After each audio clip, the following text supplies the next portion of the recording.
है उसके अनुसार यहाँ पे पांडव लोग आए थे मोक्ष प्राप्ति के लिए, वो भी महर्षि वेदव्यास जी के बताने पर। क्योंकि पांडवों को जो महाभारत का जो युद्ध लड़ा था उन्होंने, उसमें उनको गुरु हत्या गोत्र हत्या का जो पाप लगा था उससे प्रायश्चित करने के लिए पांडव लोग जो है वेदव्यास जी के मार्गदर्शन में यहाँ आए थे। लेकिन जब यहाँ आए तो भगवान भोलेनाथ को जैसे ही पता चला कि पांडव लोग मेरे दर्शन के लिए आ रहे हैं, तो उन्होंने अपना रूप गुप्त काशी से जो है गुप्त कर लिया और भैंस का रूप धारण कर लिया और अपनी माया से यहाँ करोड़ों भैंसे उत्पन्न कर ली।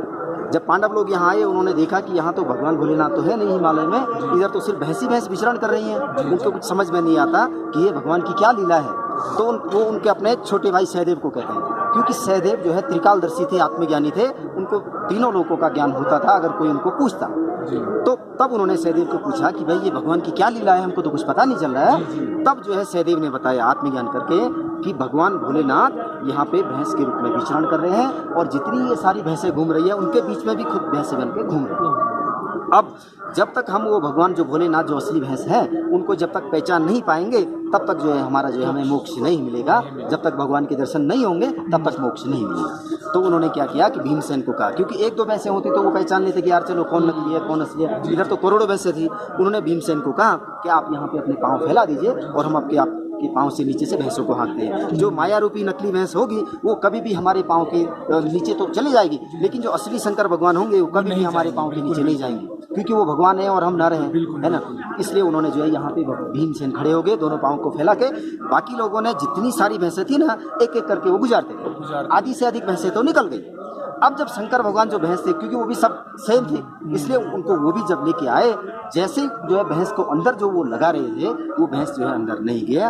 वो भैंस ने क्या किया कि अपना जो सिर था ना वो जमीन में घुसा यहाँ पे। अब उनको पता चल गया कि सारी भैंसें तो फटाफट निकल गई, लेकिन ये भैंस जो है हमारे पाँव के अंदर नहीं गई, इसका मतलब यही भगवान है।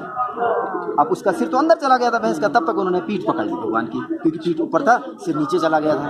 अब उन्होंने जैसे ही पीठ पकड़ी उनको आकाशवाणी हुई कि हे पांडवों तुम्हारे सामने जो है वो भगवान की पीठ है, आप भगवान की पीठ का दर्शन पूजन करेंगे तो आपको उतना ही लाभ मिलेगा जितना साक्षात शंकर भगवान के दर्शन से प्राप्त होता है। इसलिए आप अपने मन में ये शंका मत रखना कि हमको भगवान का मुख का दर्शन नहीं मिला है या भगवान साक्षात दर्शन नहीं मिला है। ये भी जो आपके सामने है ये भी भगवान की पीठ है। तो तब पांडवों ने सोचा कि हम जिसके लिए आए थे वो तो हमें मिल ही गया। तो सबसे पहले उन्होंने ये मंदिर बनाया पांडवों ने। उसके बाद यहाँ पे जो भगवान का पीठ था उसका विधिवत भगवान का पूजन किया, अभिषेक किया, प्राण प्रतिष्ठा करके भगवान को घी लगाया, घी का अभिषेक किया, तब जाके यहाँ से जो है पांडवों को मोक्ष मिला। उसके बाद ये मंदिर यहाँ पे रह गया। उसके बाद हमारे आदिगुरु शंकराचार्य यहाँ आए, क्योंकि मंदिर तो यहाँ छूट गया, किसी को पता नहीं था कि यहाँ कोई मंदिर है। और आदिगुरु शंकराचार्य वो शंकर भगवान के अवतारी माने जाते हैं। उन्होंने जो है आत्मज्ञान जब उनको हुआ कि भाई हिमालय में कोई भगवान भोलेनाथ का केदारनाथ जी का मंदिर है, तब वो अपने शिष्यों के साथ में यहाँ आए। उन्होंने भगवान का दर्शन करके यहाँ पीछे योग समाधि ले ली। फिर उनके साथ में जो शिष्य थे वो यहाँ से वापस गए।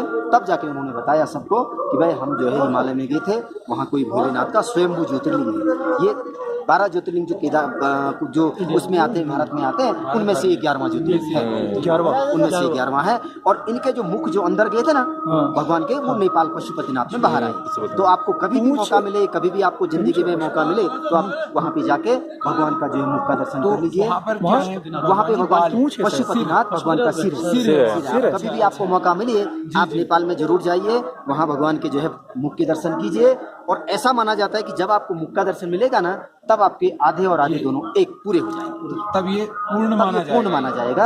और देखो इस समय आप यहाँ पे आए हैं, आपके पूर्व जन्म का कोई सत्कर्म होगा, कोई अच्छा कर्म होगा, या आप बाबा भोलेनाथ के दरबार में आए हैं। आप ये मत सोचना कि हम ऐसे ही आ गए, ये बात नहीं है। ये बात बहुत बड़ी बात है कि आपने पूर्व जन्म का कोई सत्कर्म किया होगा तो ये आप भगवान की धरती में आए हैं, तो ये आपने भगवान का अभिषेक किया है और तो ही आप यहाँ पे आए। और यहाँ पे आके मैं तो ये कहता हूँ कि आपका जीवन धन्य हो गया है। आपकी मनोकामना अपने मन से जो भगवान से बोली होगी वो जरूर आपकी मनोकामना पूरी होगी। और उसके ऊपर से मेरा आशीर्वाद हमेशा आपके साथ में रहेगा कि आपको भगवान खूब सुखी रखे, आपकी यात्रा खूब मंगलमय करे, आपके घर में आपके माता पिता बाल बच्चे सबको सुख शांति से रखे। बोल केदारनाथ भगवान की जय। नमः पार्वती पते हर हर।